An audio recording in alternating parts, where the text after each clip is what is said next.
ಅಮ್ಮ ನಿಮ್ಮ ಹೆಸರು ನಾಗರತ್ನ. ಎಷ್ಟು ವರ್ಷದಿಂದ ನೀವು ಇಲ್ಲಿ ವ್ಯಾಪಾರ ಮಾಡ್ತಾ ಇದ್ದೀರಿ? 4-5 ವರ್ಷ. ನಿಮ್ಮ ಸ್ಥಳೀಯ ಇದು ಊರು ಹುಬ್ಳಿ. ಇಲ್ಲಿ ಬಂದು ನೀವು 4 ವರ್ಷದಿಂದ ನಿಮ್ಮ ಜೀವನನ ನೀವು ಸಾಗಿಸ್ತಾ ಇದ್ದೀರಿ ಈ ವ್ಯಾಪಾರವನ್ನು ಮಾಡ್ಕೊಂಡು. ಇದು ಪ್ರೈವೇಟ್ ಸಿಲಿಂಡರ್ ಅಂತ ನಿಮ್ಗೆ ಗೊತ್ತಿದೆ. ಗೌರ್ಮೆಂಟ್ ಸಿಲಿಂಡರ್ ಇದು ಇಂಡಿಯನ್. ಓಕೆ, ಇದಕ್ಕೆ ಏನ್ ಆಧಾರ ಇದೆ? ಬಿಲ್ ಏನಾದ್ರು ಸ್ವಲ್ಪ ಅಧ್ಯಕ್ಷ ಸ್ವಲ್ಪ ಸೈಡ್ ಬರಬೇಕು, ಕ್ಲಿಯರಿಟಿ ಇಲ್ಲ.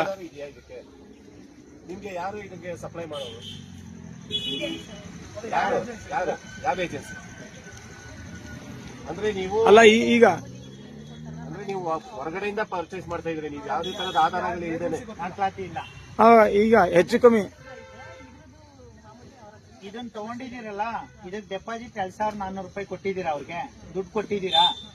ಈ ಸಿಲಿಂಡರ್ಗೆ ಡಾಕ್ಯುಮೆಂಟ್ಸ್ ಅಂತ ಒಂದು ಕೊಡ್ತೀವಿ, ನಿಮ್ಮ ಮನೆಗೆ ಹೆಂಗೆ ಇದೆಯೋ ಆ ರೀತಿ ಕಂಪನಿಯವ್ರು ಕೊಟ್ಟಿರ್ತಾರೆ. ಅದಿದೆಯಾ?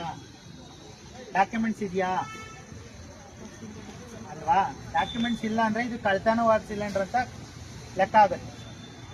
ಜೊತೆಗೆ ಬಿಲ್ ತಗೋಬೇಕಮ್ಮ, ಗ್ಯಾಸ್ ಬಿಲ್ಲು ನಿಮ್ಮ ಹೆಸರಲ್ಲೋ ಅಂಗಡಿ ಹೆಸರಲ್ಲೋ. ಅವಾಗ ಸರ್ಕಾರಕ್ಕೆ GST ಹಣ ಸಂದಾಯ ಮಾಡ್ತೀರಾ. ನೀವು ಬಿಸ್ನೆಸ್ ಅಲ್ಲಿ ಸರ್ಕಾರದ ಜೊತೆ ಪಾರ್ಟ್ನರ್ ಆಗ್ತೀರಾ.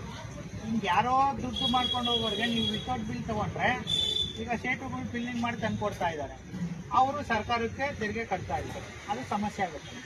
ಅದಕ್ಕೋಸ್ಕರ ನಾವು ಅವೇರ್ನೆಸ್ ಇದು ವಿಡಿಯೋ, ಆಯ್ತಾ? ಇನ್ಮೇಲೆ ಬಿಲ್ಲು ಇಟ್ಕೋಬೇಕು. ಇದಕ್ಕೆ ಡಾಕ್ಯುಮೆಂಟ್ಸು ಕೇಳಿ ತಗೊಳ್ಳಿ. ನಿಮ್ಮ ಹುಡುಗ ಯಾರು ಕೊಡ್ತಾನೆ ಗ್ಯಾಸ್ ಅಂತ ಹೇಳಿ ಇಷ್ಟಪಡ್ತೀವಿ. ಓಕೆ ಸರಿ, ಆಯ್ತು. ನಿನ್ನೆ ನೀವು ಹೇಳಿದ್ರಲ್ಲ, ಸರಿ, ನಿಮ್ಮೇಲೆ ಹುಷಾರು. ಬಿಲ್ ಇರ್ಬೇಕು. ನೆಕ್ಸ್ಟ್ ಮತ್ತೆ ಪ್ರತಿಯೊಂದಕ್ಕೂ ಕೂಡ ನೀವು ಆಧಾರಗಳನ್ನ ಯಾವುದೇ ರೀತಿ ಹೆಚ್ಚು ಕಮ್ಮಿ ಆದಲ್ಲಿ ಡಾಕ್ಯುಮೆಂಟ್ ಬಿಲ್ ಇದ್ರೆ ಯಾವುದೇ ರೀತಿ ಹೆಚ್ಚು ಕಮ್ಮಿ ಆದಲ್ಲಿ ಕ್ಲೈಮ್ ಆಗುತ್ತೆ ಅವ್ರಿಗೆ, ಇನ್ಶೂರೆನ್ಸ್ ಇನ್ಶೂರೆನ್ಸ್ ಬರ್ತದೆ. ನಿಮ್ಮಿಲ್ಲ ಅಂದ್ರೆ 100 ಜನಕ್ಕೆ ಇನ್ನೊಬ್ಬರಿಗೆ ತೊಂದರೆ ಆಗಿ ತಪ್ಪುತ್ತೆ. ಇನ್ಶೂರೆನ್ಸ್ ಇದೆ, 1 ಕೋಟಿವರೆಗೂ ಇರುತ್ತೆ. ಒಂದು ಸಿಲಿಂಡರ್ಗೆ ಮ್ಯಾನುಫ್ಯಾಕ್ಚರಿಂಗ್ ಡೇಟ್ ಸಮೇತ ಬಂದಿರ್ತದೆ. ಯಾವಾಗ ಸಿಲಿಂಡರ್ ಮ್ಯಾನುಫ್ಯಾಕ್ಚರಿಂಗ್ ಆಯ್ತು, ಯಾವಾಗ ಬಿಡ್ತು. ಎಚ್ಚೆತ್ಕೊಂಡು ನೀವು ಇದ್ರ ಬಗ್ಗೆ ಸೂಕ್ಷ್ಮವಾಗಿ